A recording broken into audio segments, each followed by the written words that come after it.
Bismillahirrahmanirrahim. Assalamualaikum warahmatullahi wabarakatuh.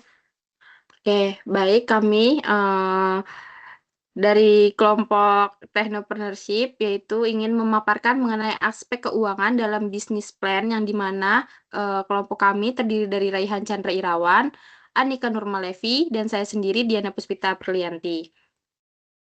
Oke, sebelumnya yaitu, ada pengertian mengenai aspek keuangan dalam bisnis plan yang di mana aspek keuangan sendiri merupakan salah satu elemen terpenting dalam sebuah bisnis plan. Bagian ini memberikan gambaran yang jelas mengenai kesehatan finansial bisnis serta potensi keuangan yang dapat dicapai.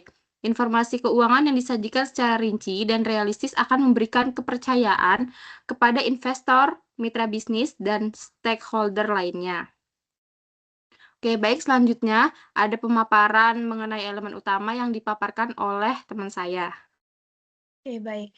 Jadi, adapun elemen utama dalam aspek keuangan meliputi yang pertama ada proyeksi pendapatan, yang mana menjelaskan sumber pendapatan utama bisnis seperti penjualan produk atau jasa, iklan, atau model subscription. Terus, proyeksi ini harus didasarkan pada data riset pasar yang akurat. Kemudian yang kedua ada anggaran biaya, meliputi biaya operasional tetap seperti gaji, sewa, dan utilitas seperti biaya atau variabel seperti bahan baku dan distribusi. Kemudian ada laporan keuangan. Nah, dibagi menjadi 3, ada laporan laba rugi, menunjukkan pendapatan biaya, dan laba bersih dalam periode tertentu. Kemudian ada neraca keuangan, yang dimana menggambarkan aset, kewajiban, dan ekuitas.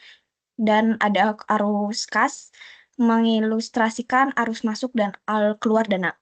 Kemudian ada analisis titik impas, menentukan kapan pendapatan bisnis akan menutupi seluruh biaya sehingga mulai menghasilkan keuntungan.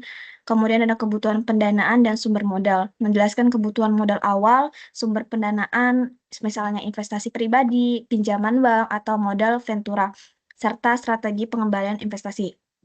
Dan ada perencanaan pajak, memberikan gambaran tentang kewajiban pajak bisnis dan strategi untuk mengelola beban pajak secara efisien.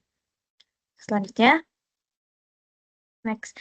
Nah, di sini ada contoh kasusnya itu di industri ada Gojek, yang dimana latar belakangnya ini sebagai perusahaan teknologi berbasis transportasi dan layanan menghadapi tantangan besar dalam aspek keuangan pada tahap awal operasionalnya. Sebagai startup, Gojek membutuhkan pendanaan yang besar untuk mengembangkan platform teknologi, mengelola subsidi bagi pengguna, dan meningkatkan skala operasi. Nah, di sini ada pendanaan awal, di mana pada awal berdirinya Gojek menggunakan dana dari angel investor untuk membangun teknologi dan merekrut pengemudi. Kemudian pada tahun 2014, Gojek berhasil mendapatkan pendanaan seri A dan Nurse Ups Group. Nah, ada strategi subsidi dan pengaruhnya terhadap keuangan, di mana untuk menarik pengguna dan mitra pengemudi, Gojek menerapkan subsidi besar-besaran. Ini menyebabkan kerugian operasional pada tahap awal, tetapi berhasil meningkatkan pangsa pasar secara signifikan. Oke, selanjutnya akan dibacakan oleh rekan saya.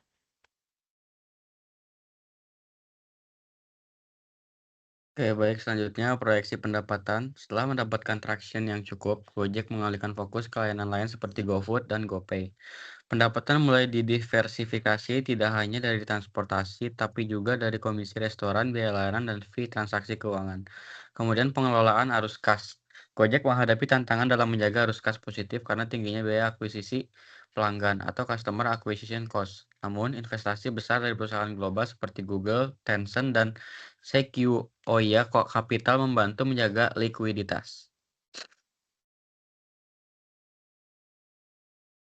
Yang selanjutnya itu break-even point. Meskipun pada tahap awal Gojek belum mencapai titik impas, strategi diversifikasi pendapatan membantu mempercepat pencapaian profitabilitas di beberapa lini bisnis, seperti GoFood yang menjadi market leader di layanan pesan antar makanan.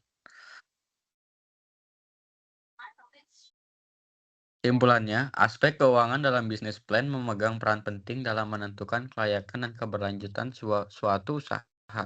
Sebuah rencana keuangan yang matang mencakup proyeksi pendapatan, pengelolaan biaya, dan analisis titik impas, serta strategi pendanaan yang jelas. Contoh kasus Gojek menunjukkan pentingnya mempersiapkan pendanaan awal yang kuat strategi diversifikasi pendapatan, dan pengelolaan arus kas yang efektif untuk menghadapi tantangan finansial.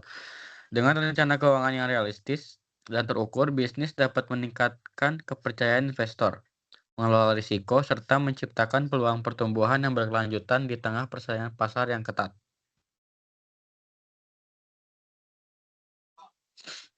Sudah mungkin itu saja presentasi dari kelompok kami. Kurang lebihnya mohon maaf. Wabillahi taufiq wal hidayah. Wassalamualaikum warahmatullahi wabarakatuh.